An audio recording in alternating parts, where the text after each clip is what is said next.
Call centre घोटाळ्यातील मुख्य आरोपी अत्तारला पुन्हा पोलीस कोठडी. हजारो बनावट प्रमाणपत्राचा धक्कादायक खुलासा. सोलापूरमध्ये बेकायदेशीररित्या परीक्षेत उत्तीर्ण करून देणाऱ्या कॉल सेंटर घोटाळ्याचा तपास अधिकच गडद होत चालला आहे. या प्रकरणातील मुख्य आरोपी अशफाक अत्तार याला न्यायालयाने 24 एप्रिलपर्यंत पोलीस कोठडी सुनावली आहे. मंगळवारी पोलीस कोठडी संपल्यानंतर अत्तारला पुन्हा न्यायालयात हजर करण्यात आला होता. तपासादरम्यान आरोपीने तब्बल 3666 जणांना बेकायदेशीर पद्धतीने विविध कोर्सेसची प्रमाणपत्रे मिळवून दिल्याचे धक्कादायक खुलासा समोर आला आहे. आरोपी 2 वर्षापासून हेस्ट सोल्युशन आणि अल्ट्रा इन्फोटेक या नावाने कॉल सेंटर चालवत होता. वेंडरशी संपर्क साधण्यासाठी व्हॉट्सअप कॉलिंगचा वापर करत होता. त्यामुळे संबंधित व्यक्तींची ओळख पटविणे पोलिसांसाठी आव्हान ठरली आहे. आर्थिक व्यवहाराची माहिती सायबर पोलिसांकडून तपासली जात आहे. पोलिसांनी सांगितले की आरोपी पूर्वी पुण्यात IT प्रशिक्षण देत होता. तिथूनच मिळालेल्या माहितीद्वारे त्याने हा गैरप्रकार सुरू केल्याचे संशय आहे. यासाठी पुण्यात जाऊन अधिक तपास करणे आवश्यक असल्याचे पोलिसांनी सांगितले आहे. या प्रकरणातील आरोपीच्या 2 महिला साथीदारांचा सध्या संपर्क होत नसून त्यांचे मोबाईल बंद आहेत. पोलीस त्यांचा शोध घेत आहे. या प्रकरणात आणखी मोठे खुलासे होण्याची शक्यता असून पोलिसांचा तपास वेगाने सुरू आहे.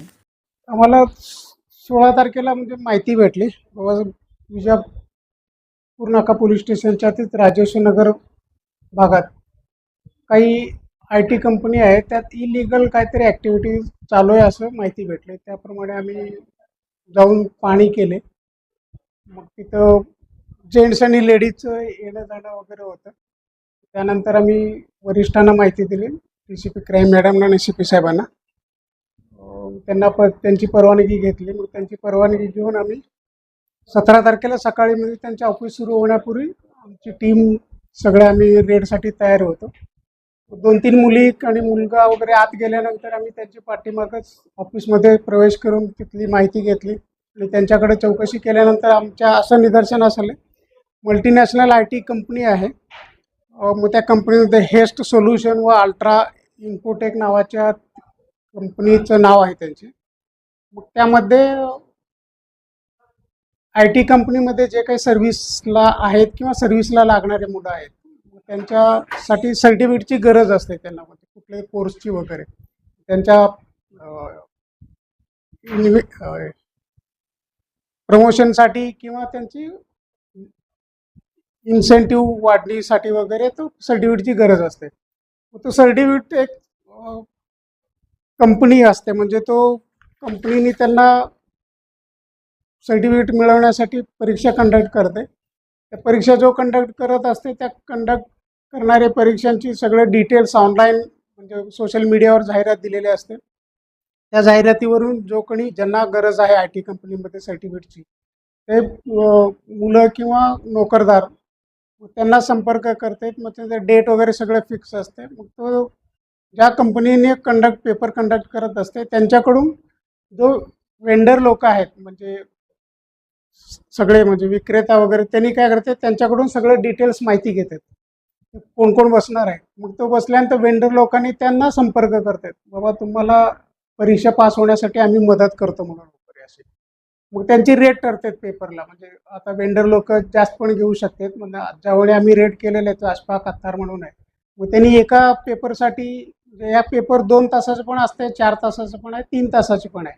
ऑब्जेक्टिव्ह टाईप क्वेश्चन असतात. मग तो अत्तारनी त्यांना एका परीक्षेसाठी 1500 ते जवळजवळ 8000 रुपये असं एक परीक्षेसाठी घेतलेलं आहे. मग तो वेंडर लोकांकडून यांना लिस्ट येते जो का आता आम्ही आरोपी अटक केलेले आहेत त्याला. मग तो लिस्ट आल्यानंतर सगळं पेपर सेट होते. ज्या दिवशी पेपर असते सगळं तो जो पेपर देणारा असतो तो अशा रूममध्ये बसलेला असतो. जे पेपर कंडक्ट करणारी कंपनी असते मग त्यांना सांगते, बाबा तुम्ही तुमच्या आजूबाजूला कोण नाही का, तो इन कॅमेरा आम्हाला सगळ्याला दाखवा म्हणून. मग तो काय करते पूर्ण रूमची त्यांनी कॅमेरा देते, म्हणजे सगळी व्हिडिओ शूटिंग त्यांना पाठवते, लाईव्ह असते सगळं. मग तो कंडक्ट करणाऱ्यांना वाटते बाबा कोणच नाही, हा परीक्षार्थी एकटाच आहे.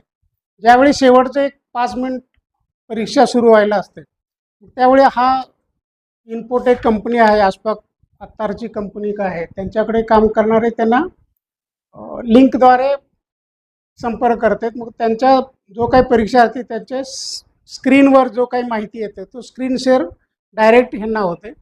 मग तो प्रश्नपत्रिका आल्यावर मग तो स्क्रीन शेअर यांच्याकडे आल्यानंतर यांनी स्क्रीन शेअर जो काही आलेला असतो प्रश्नपत्रिकाचे प्रश्न आहेत तो ChatGPT जेमिनीद्वारे उत्तरची शोध घेते. उत्तर त्यांनी पूर्ण उत्तरपत्रिका प्रश्नपत्रिका हाच जो काही इन्फोटेक कंपनी आहे त्यांनी सोडवते. तो फक्त परीक्षार्थी कॅमेरासमोर म्हणजे त्याच्या PC समोर बसलेला असतो. कंपनीला ज्यांनी कंडक्ट केलेलं असते त्यांना पण तो मुलांचाच IP ॲड्रेस भेटते आणि लोकेशन पण तिथलाच असते. मग फक्त यांनी सगळे पूर्ण पेपर सोडवून देतात. सोडवून दिले की तो जो काय टाईम असते त्यामुळे त्यांनी येस किंवा नो फेल किंवा पास असं येते. त्यांचं फक्त पास करण्यापुरतं यांचं काम आहे. पुढं तो सर्टिफिकेट वगैरे ऑटोमॅटिक ऑनलाईनवर जनरेट होत असते. म्हणजे साधारण यांनी मार्च 2025 पासून सुरू केलेलं आहे.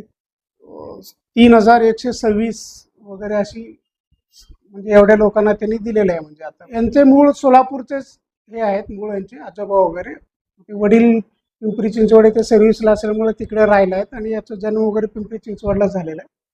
तो पिंपरी चिंचवडमध्ये ITचंच काम करत होता. म्हणजे ट्रेनिंगसाठी मुलांना ट्रेनिंग वगैरे देतं. तिथून ते परत सोलापूरला आले.